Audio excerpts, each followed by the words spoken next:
Wendy's $3 breakfast deal is a bacon or sausage, egg croissant, plus small seasoned potatoes for $3. It's the breakfast that don't miss. So if you did miss Wendy's breakfast, don't imagine. Fresh cracked eggs, sizzling sausage, crispy bacon, and block out those hot, buttery, flaky croissants. Croissants don't really make a sound, but if they did, for a breakfast that don't miss, Wendy's is that breakfast. Choose wisely. Choose Wendy's $3 breakfast deal. Limited time only at participating U.S. Wendy's. Select a request $3 breakfast deal to obtain discount. Not valid for a la carte or combo orders. This is Dream Power Radio, the place where your dreams turn into reality. Here is your host, Debbie Spector-Weissman. Hello, and welcome to Dream Power Radio. I'm your host, Debbie Spector-Weissman, the Dream Coach. This is a show where we talk about dreams, both daytime and nighttime dreams, and how you can use them to make the internal shift to a life you love and rediscover the truth of who you really are. Well, it's something we do automatically, and we never think about it while we go about our day. We literally can't live without it. Yet, when we learn how to use it and how to control it, it can actually help give us clarity and see our true potential. I'm talking about breathing, and more specifically, the practice of breath work. The act of paying attention to how we breathe has been proven to be beneficial to our physical and mental well-being. How? Well, we're going to find out more about breath work with my guest, conscious performance coach, Chris Plourde. Chris has been working with companies and groups for years to help them perform at their peak performance in all areas of their lives. And breath work is a big part of that. Welcome to Dream Power Radio, Chris. Thank you. Thanks for having me.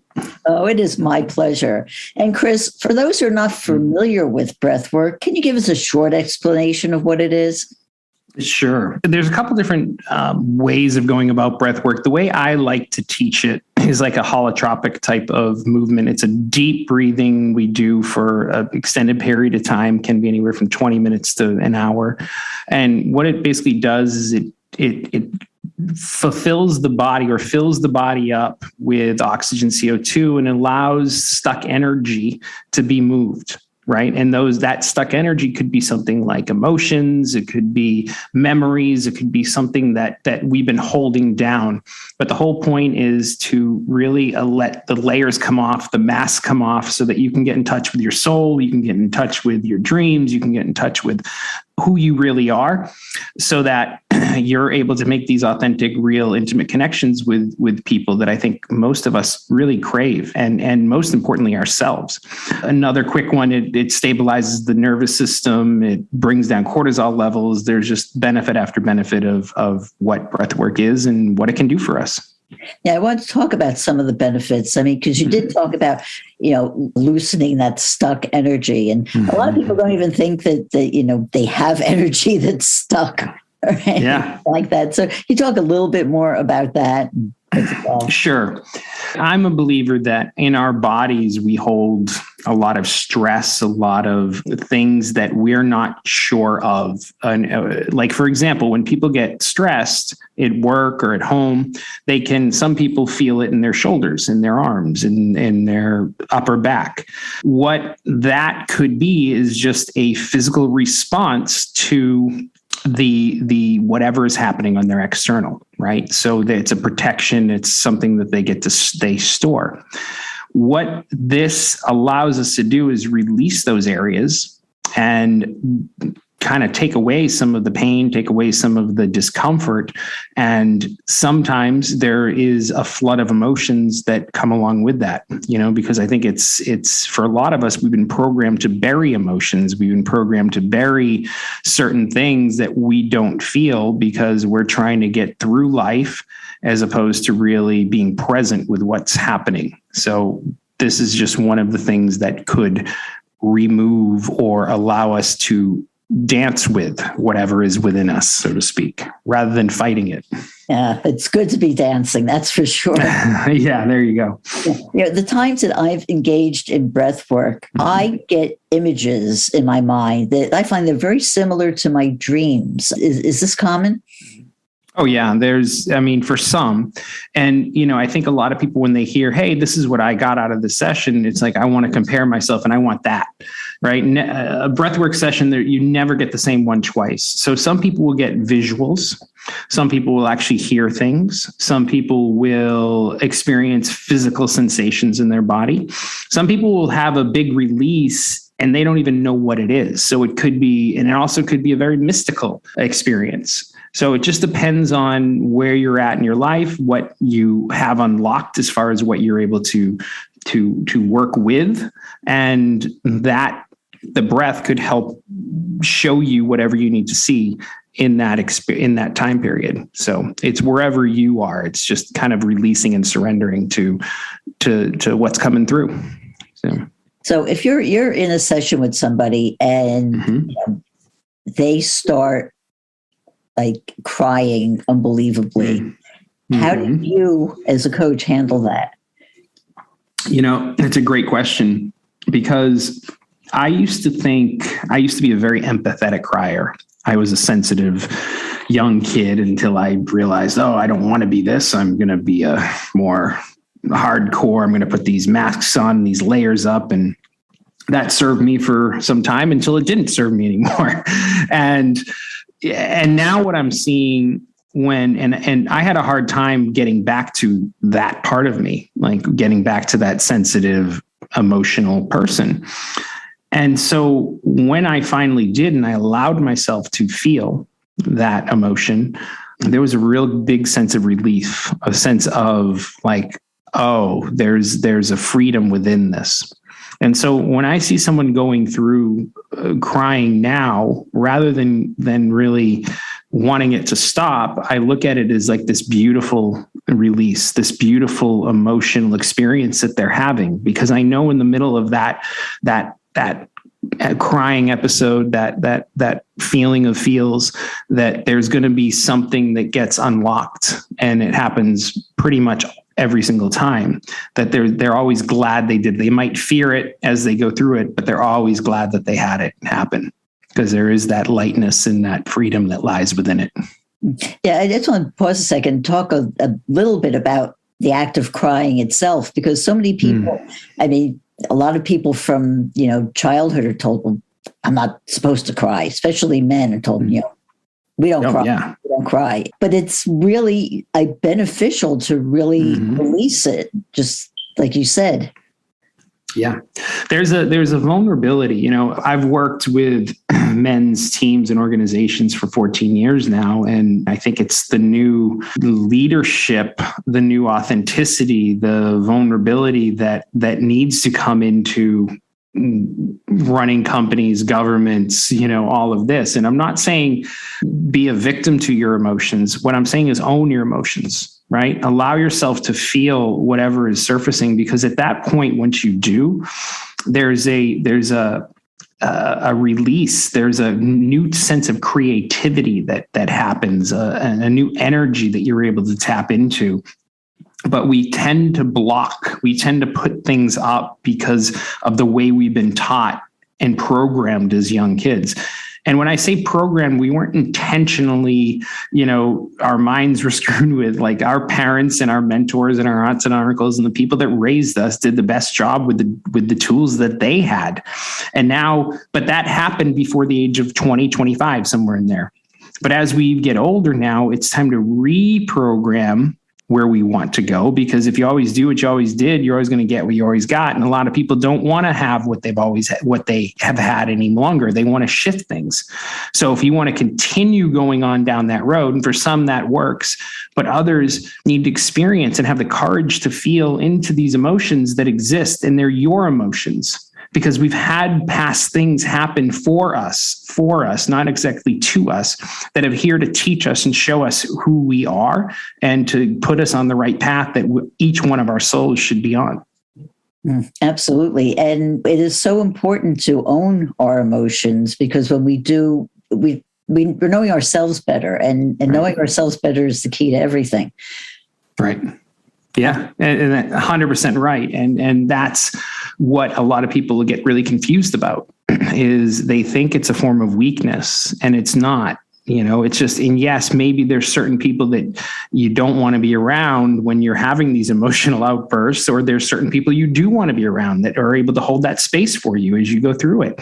But give yourself that time, because if you don't, then it's going to come out in ways that you don't want it to. It's going to come out in a passive aggressive way. It's going to come out in an angry way. It's going to come out in a way that could be a disease or a sickness or even an injury that could happen because you're not connected and really in your best self. So I think that is a pure sense of release, of feeling, of allowing, that really connects us to our purpose and who we are.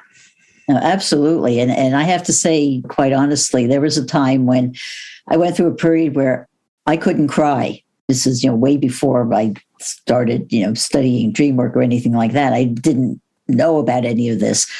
But when I started to cry again, I realized, yes, once you cry, you feel better.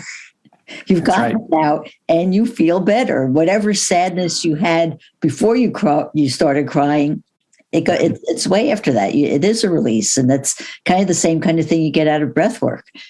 Yeah, no doubt. It again, like I said earlier, it really allows you to peel back the armor that we've been putting on ourselves for so many years. To be an idea that somebody else has. We thought somebody's, if that person is success, I'm going to go down that route and I'm going to travel down that, or I'm going to do this because I look up to this person. And it's not necessarily working for a lot of people. And a lot of people I work with, a lot of groups that I'm working with, even organizations that I work in, is creating that space where it's like each person gets to really feel and be a part of something and feel like they belong. But it's actually a sense of, it's an act of self-love. It's an act of self-love, is being able to be in those emotions. And I know that's a big buzzwords today and all around, but it is. It's allowing something to come out that's been dormant in you for some period of time. And this just help. Breathwork just helps facilitate that.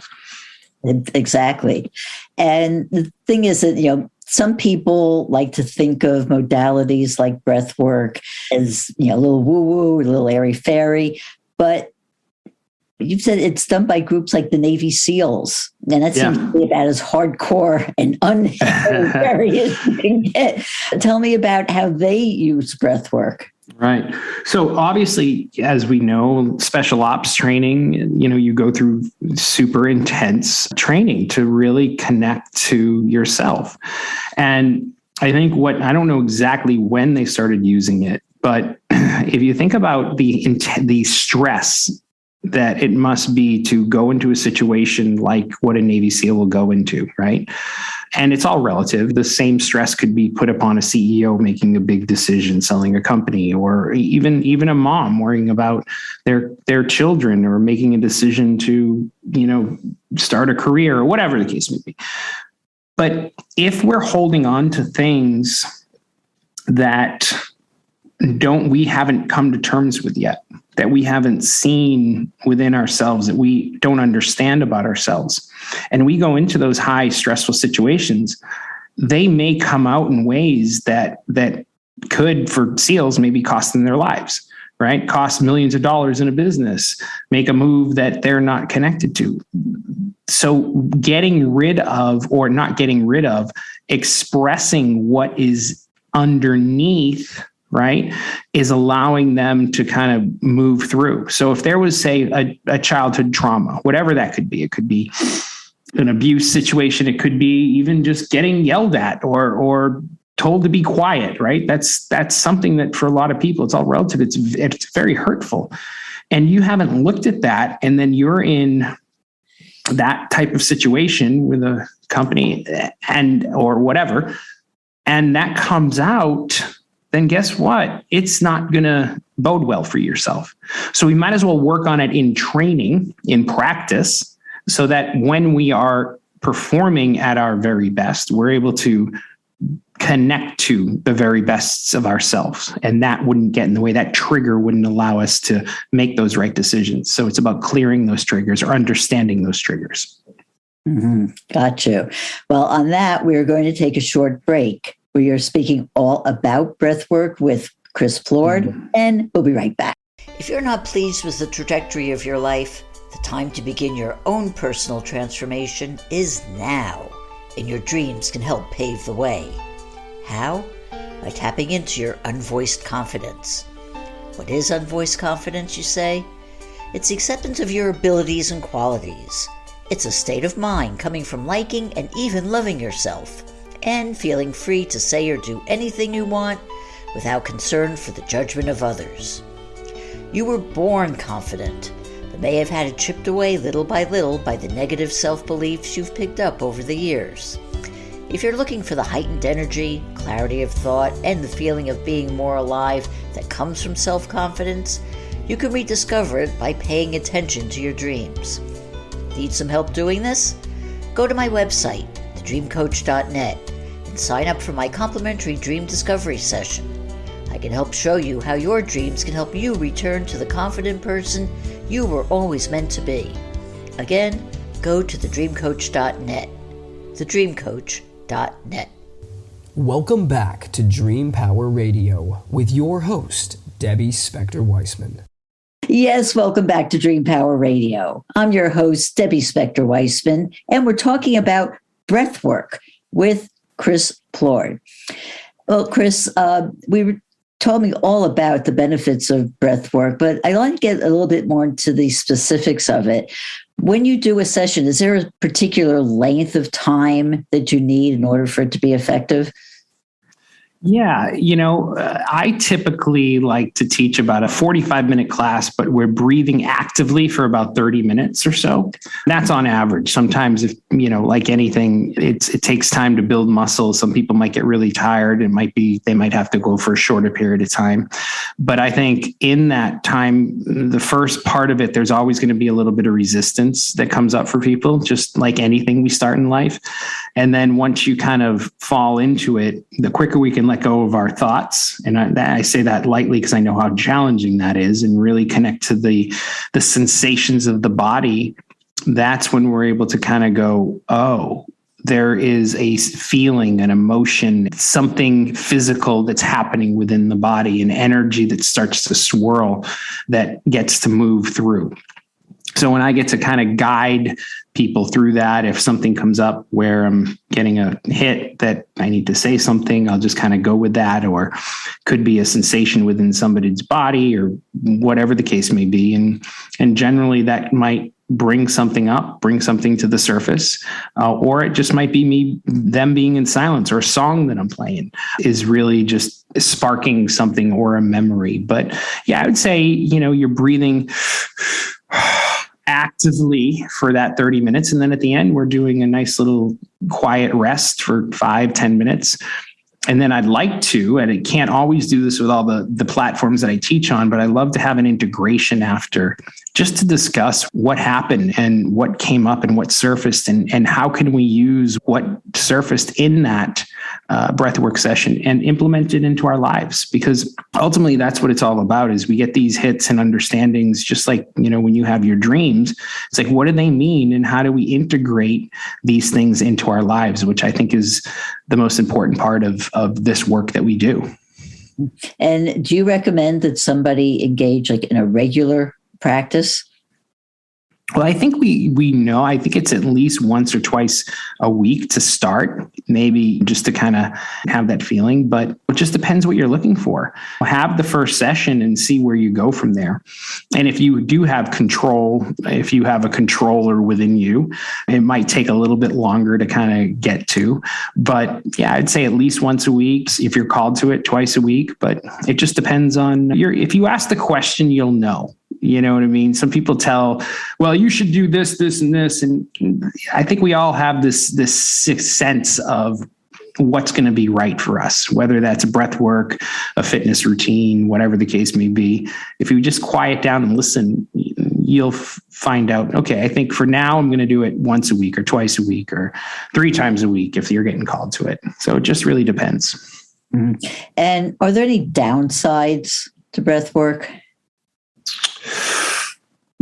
That's a good question. I have never lost anybody in breath work, if that's your fear. I haven't really seen too many downsides. I mean, I would say if you are pregnant, to check with a doctor, your doctor. Of course, pregnant women shouldn't be on their backs, and I'd like to have people lying flat down on their backs. And you can always stop. You can always kind of, just get in the class and in the energy of the room and just breathe and listen to the messages that are coming through. But, just listen to the body and feel what's right for you. So. And you talked about pregnant women, but is there anybody else who shouldn't start a breathwork program? Are there any health restrictions?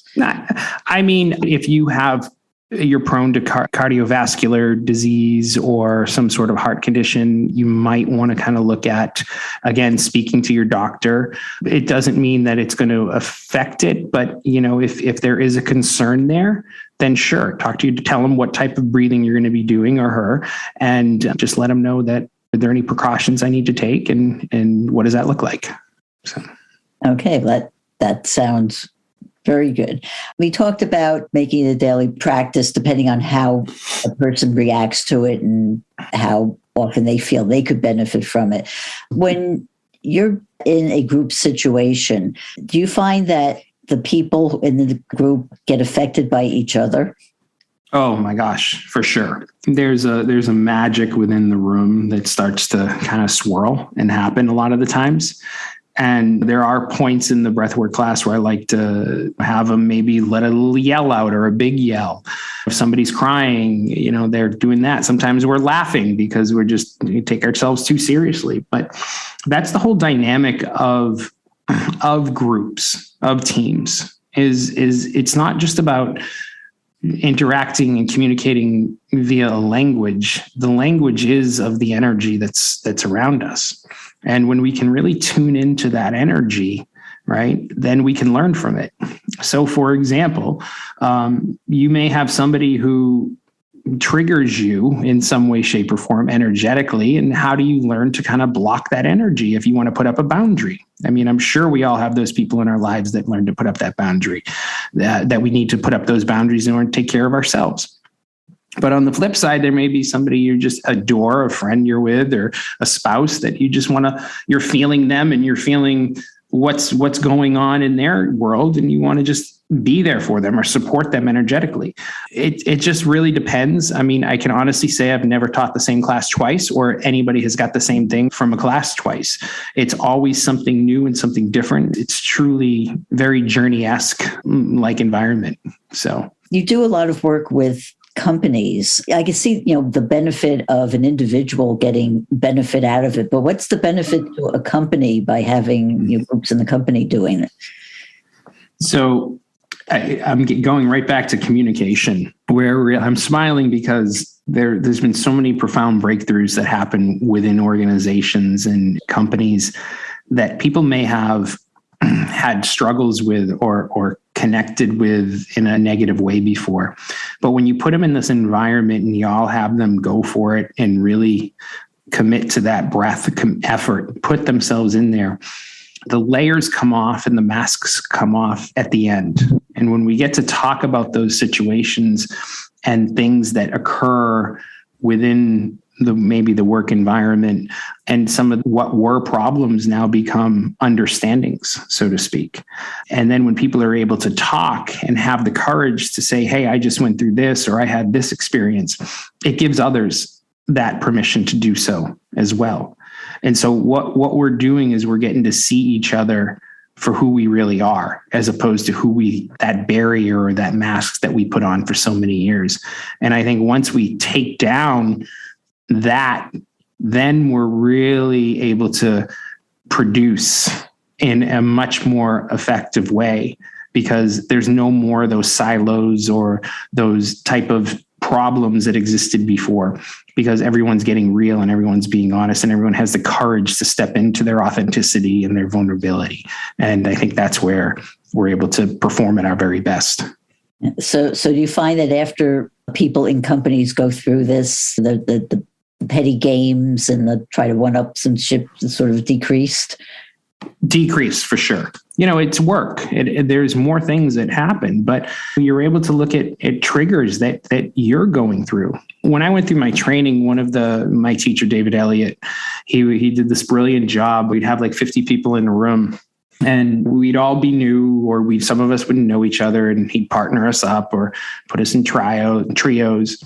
And he said, halfway through the day or second day or something, he goes, does anybody have any triggers or issues with their partner or anybody in the room? And, and somebody, I'm kind of having this, and they're kind of bringing this up. And so he put the two people in the middle of the room. And you go, okay, so we're going to do it in a very gentle, loving way. And you go, now I want you to sit across from each other, and I want you to do this. I want you to tell this person what the problem is or what the issue is. But before you do that, I want you to start it with a judgment I have about you that's really about me, and then state what that is. And then the other person has to say, thank you. And then the other person says, a judgment I have about you that's really about me. And then they go back and forth, and eventually they realize, oh my God, like this person is just lighting up a trigger within myself that's showing me where I'm not free. That's showing me a part of me that I've been burying for so long, that there was a trauma, whether it's a big T trauma or a little T trauma, that I haven't looked at, that this person is bringing up. Because I think these triggers that we have in our lives are there to teach us. The people that come into our lives, the circumstances that we keep putting ourselves in, are there to show us where we are not free. And if we can really own that and look at that and embrace it, we're going to be better on the other side of it. And because this is what we're here to do, is to learn, is to love, is to be free and eventually serve others in a beautiful way. That's lovely. Well, Chris, what got you interested in this kind of practice? Well, I was teaching meditation at a studio in Santa Monica, California, and they happened to offer this class. And I took the breathwork class for the first time. And as soon as I got up off the floor, I was like, I have to teach this. I was just so connected to myself and so light and so free that I was like, how can I not share this with everybody? Because it gave me such a sense of self. It allowed my soul to shine so bright. It allowed me to connect in such a deep way to feel my emotions, that I embarked on that year-long journey to get certified and to teach it and to go down that teaching path. And I think I've been 6-7 years now, somewhere around there. So teaching this, and it's one of my favorite classes that I'm able to teach. Yeah, it's funny you say that, because that's how I got involved in dream work. When I studied it and had a dream that totally changed me, I said, I have to teach this. I have to let other people know about it, because it's so powerful. And I could see the power of breath work also. It can do so much change and so much benefit to you that it's, I do not share it. Like it's our duty. It's duty as humans to share what speaks to us. Well, why not? Exactly. Well, Chris, this has been wonderful, but we are almost out of time. I just have time to ask you this. How can people find out more about you and your work? Great. Thank you. You can go to my website, chrisplourde.com. And there you can actually get a free breathwork session, which I have. You just click on the link and have it emailed over to you. And then you can go to my Instagram, which is at Coach Chris Plourde as well. And again, you have that at your access. And if there's a private session you want to do and just experiment with it, just let me know and we can check it out and see what it's going to give you. So. Great. Well, Chris, thank you so much for being on Dream Power Radio today. Great. Thanks for having me again. Nice seeing you. Well, we've been speaking with conscious performance coach Chris Plourde. Hope you've enjoyed today's program. If you have, please tell all your friends and drop a positive review on your podcast site. Until next time, this is Debbie Spector-Weissman saying, sweet dreams, everybody.